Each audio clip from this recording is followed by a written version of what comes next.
ಸಾಕ್ಷಾತ್ಕಾರ ಈ ಪದದ ಅರ್ಥ ಏನು? ಅದು 1924ರ ದಶಕ ಮೈಸೂರಿನ ದಾಸ್ ಪ್ರಕಾಶ್ ಹೋಟೆಲ್ನ ಕೊಠಡಿಯಲ್ಲಿ ಸಾಹಿತ್ಯ ಬ್ರಹ್ಮ ಕಣಗಾಲ್ ಪ್ರಭಾಕರ ಶಾಸ್ತ್ರಿಗಳು ಚಿತ್ರವೊಂದಕ್ಕೆ ಸಾಹಿತ್ಯ ಕಥೆಯನ್ನು ಬರಿತಾ ಇದ್ರು. ಅದೇ ಸಮಯದಲ್ಲಿ ಮೈಸೂರಿನಲ್ಲಿ ತಮ್ಮ ಚಿತ್ರದ ಚಿತ್ರೀಕರಣಕ್ಕೆ ಬಂದಿದ್ದ ಡಾಕ್ಟರ್ ರಾಜ್ ಚಿತ್ರೀಕರಣ ತಂಡದವರಿಂದ ಮೈಸೂರಿನಲ್ಲಿ ಕಣಗಾಲ್ ಪ್ರಭಾಕರ ಶಾಸ್ತ್ರಿಗಳು ಇರುವಂತಹ ವಿಷಯ ತಿಳ್ಕೊಂಡ್ರು.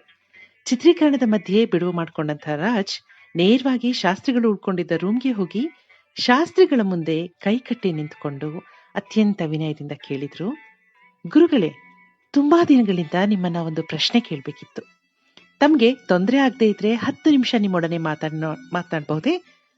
ಡಾಕ್ಟರ್ ರಾಜ್ ಅವರ ಪ್ರಶ್ನೆಯಿಂದ ಸ್ವಲ್ಪ ವಿಚಲಿತರಾದ್ರು ಶಾಸ್ತ್ರಿಗಳು.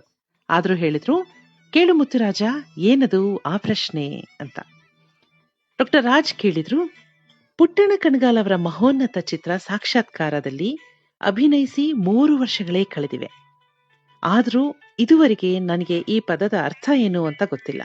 ಈ ಚಿತ್ರಕ್ಕೆ ಈ ಹೆಸರು ಇಟ್ಟಿದ್ದು ನೀವು, ಸಾಹಿತ್ಯವೂ ನಿಮ್ದೆ. ದಯವಿಟ್ಟು ಸಾಕ್ಷಾತ್ಕಾರ ಪದದ ಅರ್ಥ ಏನು ಅಂತ ತಿಳಿಸ್ಕೊಟ್ರೆ ಮಹದುಪಕಾರವಾಗುತ್ತೆ ಅಂತ.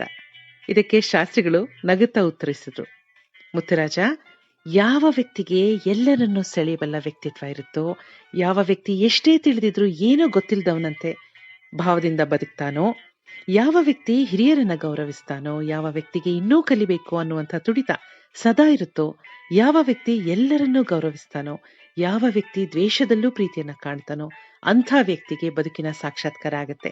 ಈ ಎಲ್ಲಾ ಗುಣಗಳು ನಿನ್ನಲ್ಲಿ ಇರೋದ್ರಿಂದ ಸಾಕ್ಷಾತ್ಕಾರ ಅಂದ್ರೆ ನೀನೇ ಮುತ್ತುರಾಜ ಅಂತ ಹೇಳಿದ್ರು.